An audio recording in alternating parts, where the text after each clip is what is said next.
आज की। देखिए आज हम कहेंगे कि अपने आँखों का अपने शरीर का भी ध्यान रखना चाहिए।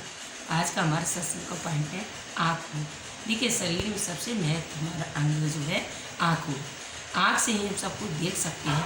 अगर एक बार हम कान में नहीं सुन सकते हैं तो इशारे से करके तो हमारे अपने आँखों का ध्यान रखना चाहिए। इस प्रकार आँख एक युक्ति ऐसी चीज़ है जो दुर्घटना से, हमें पापों से और बुरे कर्मों से देखकर स्वयं अपने आप को समझ में आ जाती है। आँखों से देख के ही समय समय में हताश निराश नहीं होना चाहिए।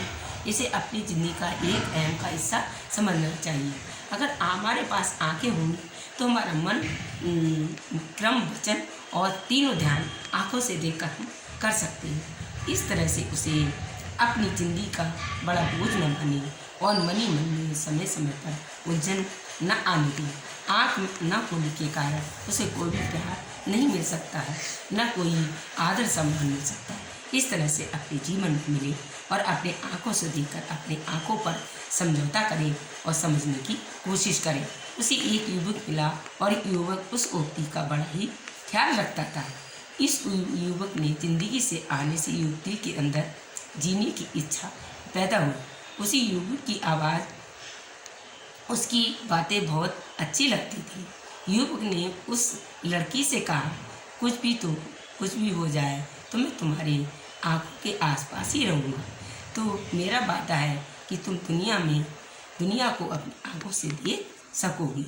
तो युवक ने इस युवती को आँखों का ऑपरेशन किसी भी नमी सर्जन से कराया था। युवती की आँखों की पट्टी बांध दी गई। युवक ने इच्छा बताई कि जब पट्टी खुलेगी तो मैं सबसे पहले इस युवक को ही देखूंगा। इस तरह जिस दिन युवक की आंखों की पट्टी खुली तो उसने अपने पहले युवक को देखा और वह आश्चर्यचकित रह गया, क्योंकि युवक नेत्रहीन था और सारे सपने उसके धरे के धरे रह गए। उसने कहा, मैं एक नेत्रहीन हूँ तो शादी नहीं कर सकता। तो युवक ने उस पर कोई दुख निराशा और व्यक्त नहीं की। उसने कहा, मैं तुम दुनिया की ही हो सकती हो, उससे भरपूर जी सकती हो। मेरा उद्देश्य पूरा हुआ, मैं चलता हूँ। मेरी आँखों का ख्याल रखना। मतलब कर्म करने वाला यही है कि भलाई करने वाला कभी ये नहीं सोचता कि उसे बदले में क्या मिलेगा। इस तरह से यह भलाई में सुख मिलता वरना दुख मिलता। अगर हमारा ये आज का पॉइंट आँखों का ख्याल रखने का पॉइंट लाइक किया हो, सब्सक्राइब करें।